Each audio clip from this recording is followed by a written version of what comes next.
So last night I had an unpleasant surprise about treble bleed. In part one of this series I talked about why treble bleed can be a cool thing.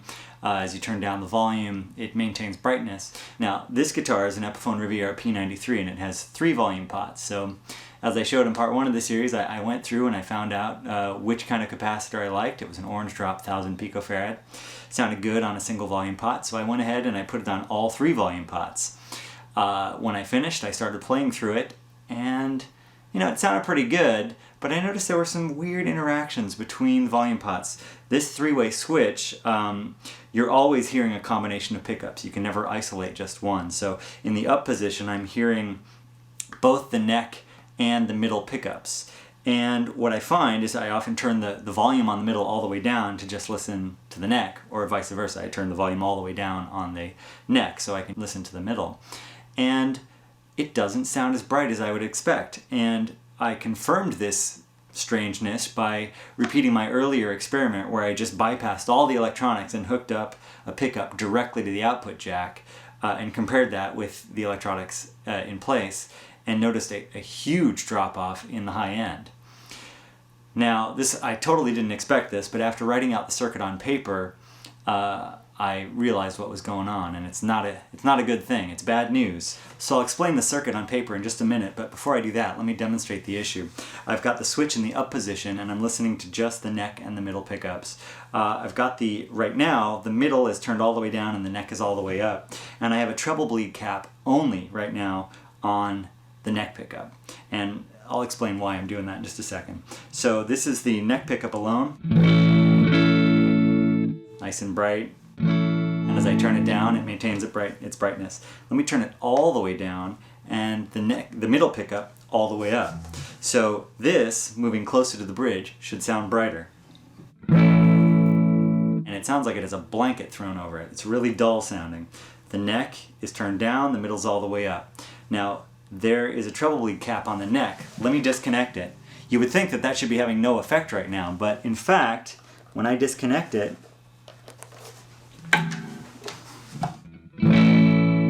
it's a lot brighter.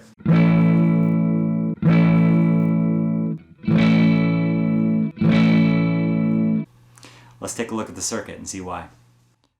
So I'm just going to draw through this circuit a little bit to explain what's going on. I've started out with a pictorial representation of the 2 pickups, neck and middle, 2 volume pots.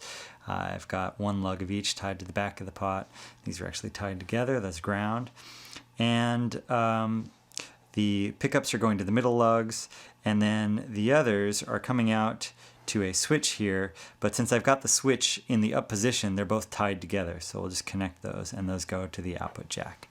Now we are going to add a capacitor right here. This is the treble bleed capacitor, so I'll draw a little capacitor and connect it up like this. So there you have it. Now, as a circuit diagram, this would look like a coil. That's what a pickup is a coil of wire with ground on one side. So this is 2 different drawings here.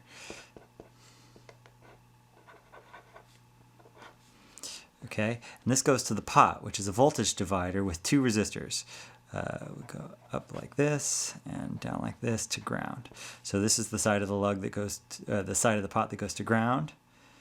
Oops, I ran out of room here. To ground. And this is the side that goes out. It's tied together and to the output jack, just like that. Okay, these little squiggly lines are resistors. This little loopy line is a coil, which is a pickup. And this thing right here is a pot. And these 2 resistors are variable. As you turn the pot, one resistor goes down and the other goes up.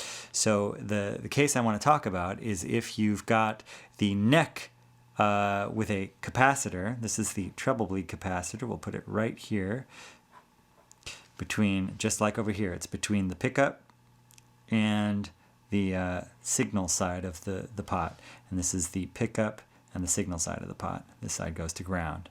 Okay? If you turn the neck volume all the way down, what you end up with is 0 ohms resistance here and a lot of ohms of resistance here. It's 500K. And if you turn the middle, this is middle, and neck. If you turn the middle all the way up, what you end up with is a lot of resistance to ground, so not much goes there, but zero resistance out to the output. So signal comes in through the middle. It won't go this way because that's too hard, too much resistance. Instead it goes to the zero resistor out here and out to the output jack. Notice I'm just ignoring the tone pot because it doesn't factor into this discussion. The neck signal comes in through this pickup, goes here, it says, wow, it's really easy to go to ground, I'm going to go this way. Boom, and it just goes out. That's why you don't hear the neck.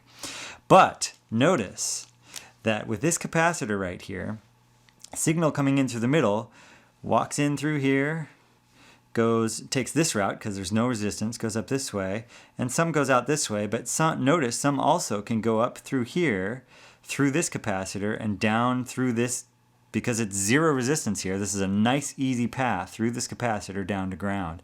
What passes through the capacitor is based on the rating of that capacitor. The capacitance here is 1,000 picofarads, so that's only going to pass through pretty high frequencies, but it'll pass through enough of them to suck the high frequencies out through this capacitor down to ground where they just disappear. So this is what's happening. You've got a treble bleed cap on your neck pickup, and even though when the neck pickup is all the way down, it makes a really easy path for the high frequencies of the middle pickup to go through that cap to ground. So that's no good. And this, as far as I can tell, is going to happen in any case where you've taken multiple pickups and volume pots and tied them together here out to the output jack. Because once they're tied together, the signals have a path to interact with the other volume pots and whatever circuitry's in there. And if you've got caps to ground like this, the high frequencies will bleed through. The same high frequencies that you were hoping to save when you turn down this neck pickup are going to be lost from the other pickup passing through that same path. That ain't working. I'm just quickly going to draw a simpler equivalent version of this circuit. If you've got your pickup here wired to your output, but you connect a capacitor like this to ground, what you end up with is basically a tone circuit. Your signal comes in through this pickup, and some of the high frequencies bleed through that cap to ground. This is a 1,000 picofarad cap, and having that there is basically just like turning the treble down a bit. So the bad news is I'm just not seeing a way on a multi-volume pot guitar like this to use treble bleed and have it sound good. There's just these weird interactions, as I showed. You could consider just totally changing the circuit to have a single master volume and 3 tones, for example, or master volume, 2 tones, and a middle blender, or just basically turning it into a Strat with a 5-way switch, and a single master volume. So lots of options there, but what's kind of unique about this guitar is the 3 volume pots that lets you dial in any permutation of the 3. One way to get a little extra brightness on your neck is to dial in just a little bit of the bridge, for example. So what I'm going to do, at least for now, is just stick with 3 volume pots, 1 tone, no treble bleed. And if I really need that effect where you can turn the pots all the way down and have it stay really bright, I'll use my other guitar. So that's where it's at. If any of you out there have any great suggestions, if you're an electronics genius and you know how to solve this problem, I'd love to hear it, and I'll definitely post an update if I find something like that. And I should say I don't want to go active. I realize that you can put in active electronics, put in a battery and some op amps and stuff and solve this problem, but it's too tweaky. And putting in lots of switches and push-pull pots and stuff to turn on and off treble bleed sounds tweaky too. So that's what it is for now. I hope this helps, and thanks for watching.